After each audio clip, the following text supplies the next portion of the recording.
for this past few months, actually most of this year, have been working in a project which is to give some of my students, the one interested, a firstly theoretical framework on how to be a jiu-jitsu coach or a jiu-jitsu assistant coach.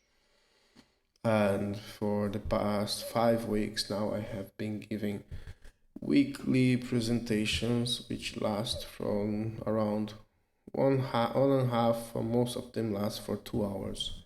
I have around nine to 10 hours of presentations so far, and where I cover different topics. And right now, I have the next presentation, which I cancelled because I reviewed my notes and I still have to articulate some of the ideas. I'm going to make around 20 minutes videos here to keep them short.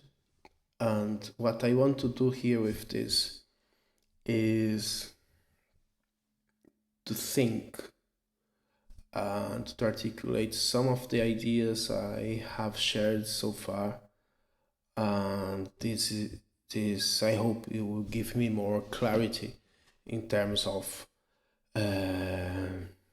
taking the next steps, because I still have 2 presentations to go, which each one can last for about 2 hours, more or less 2 hours each presentation, and I have to see how I can articulate my ideas. So there was a question. I have here this.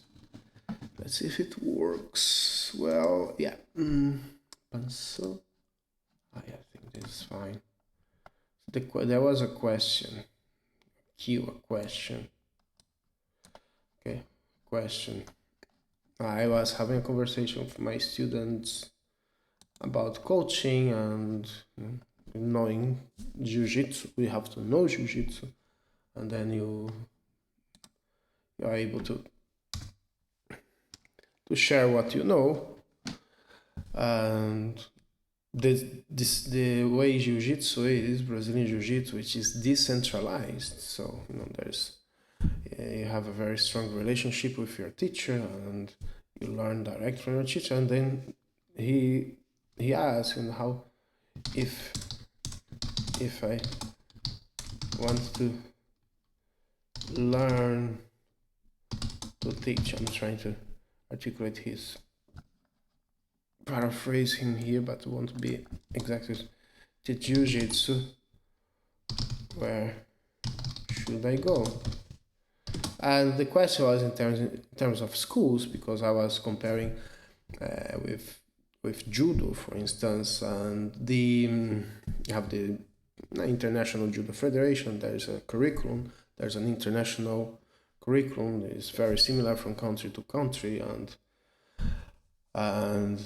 Brazilian Jiu-Jitsu, it's different. It's decentralized, and this is a very positive thing, actually, because, in my opinion, because it gives space to each school to evolve independently, and it gives a space to different types of style and to different types of teaching, and we can experiment. And so he asked this idea, and I said, without thinking, I said, you go to your teacher. You should be able to learn from your teacher. But of course, this question actually is very broader, because if you want to learn to teach, so what? Bom dia, Adriano. Bom dia, meu amor. What do you need besides knowing jiu-jitsu? No, so this is a question. And I thought it through and I had some ideas already. I spoke to them in regards to start sharing some information to prepare them to be assistant coaches. And I decided to, on top of teaching Jiu Jitsu, which they learn when they come for training, to create a syllabus. So I decided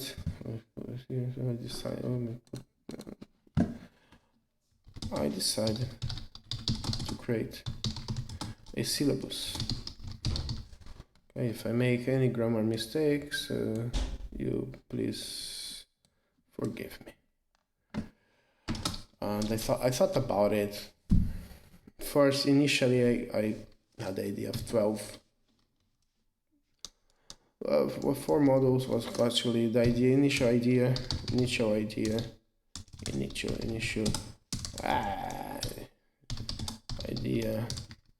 4 models with 12 parts. And I got a few of my students agreeing, wanting to take part. It's okay, look, I can, the initial idea is let's have 12 lectures, 12 lessons. I will structure the information, but I need a few months. I started working on it, and it took me a long time within this year. So I have been working on this for most of the year. And then I said, okay, we're going to have 2 models. We end up in 2 models with 6 lessons. And I reduce the number of parts or number of lessons, and I end up with a structure. It's a theoretical structure where we cover motivation,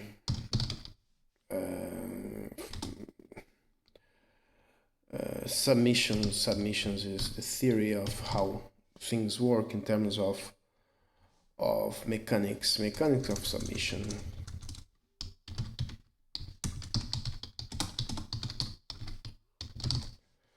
Then you have motivation, memory. We have skill acquisition, which is a very, very large topic, and attention, flow, attention/flow, and goal setting. Okay, so we have these topics. Overall, I have these topics. I have been able to deliver all of these. Not really. All of these topics, and then I finished the skill acquisition, and I was checking my notes on the next topic, which is attention, and it requires a little bit more articulation. So I'm preparing myself to start changing the notes. And so far with all these topics, we worked for about, I was calculating the number of hours of actual presentation, and it's 9 hours and something, almost 10 hours of presentation, and with all its notes, with its PowerPoint presentations and everything. And so far I'm very happy, and I'm having very good feedback as well. Okay, good. Now I will start. Okay, this is the background, and let me see if I can. Oh, nice. Now I have to be here. Okay, so now I'm going to review a little bit what we have been working on. Let's start with body. Now we have been working on the human body. body, human body, this. Okay, so this is the human body. What we covered in this lesson was, okay, what do we do? How do we win? How do we win in Jiu Jitsu? Okay, so we have some points here. So we win by strangulation,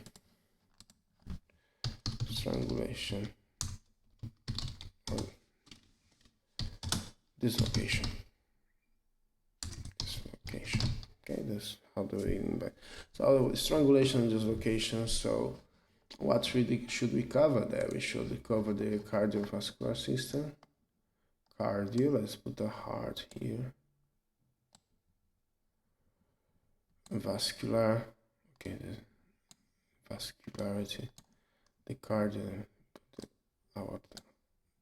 yeah, so cardio. Then we cover the cardiovascular system and the lungs, the respiratory system.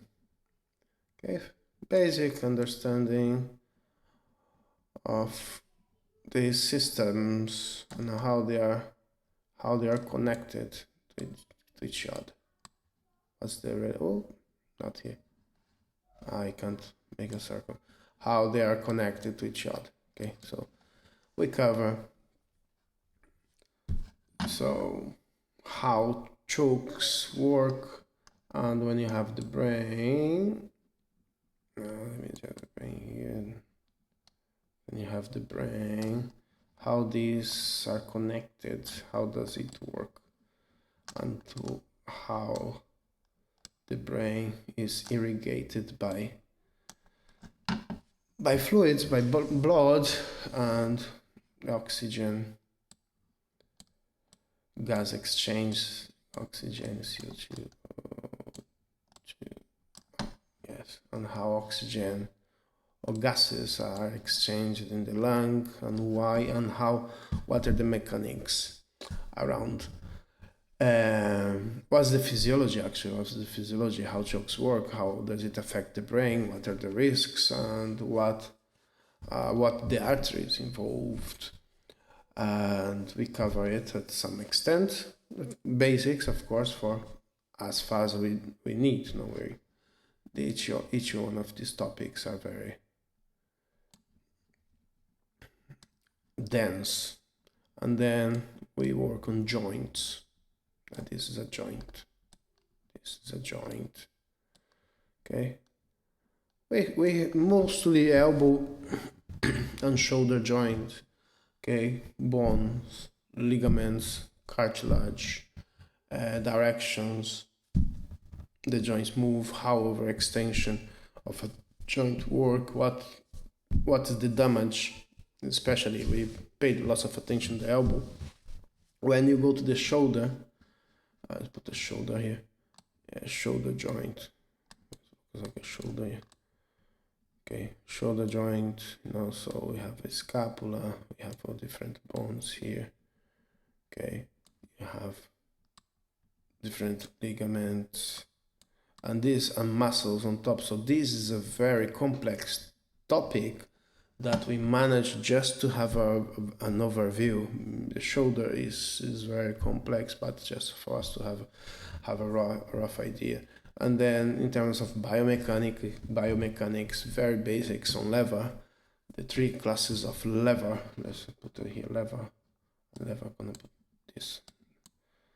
3 classes of lever, and how it's related to the body, how it's related to Jiu Jitsu, and that's what we cover. What else we did cover?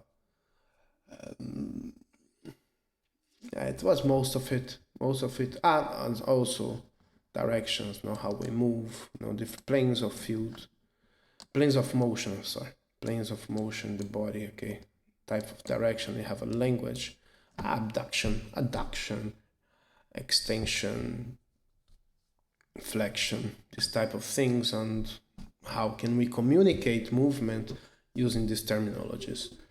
and it was very interesting. I'm going to 15 minutes. Okay, this is part one. Let's go.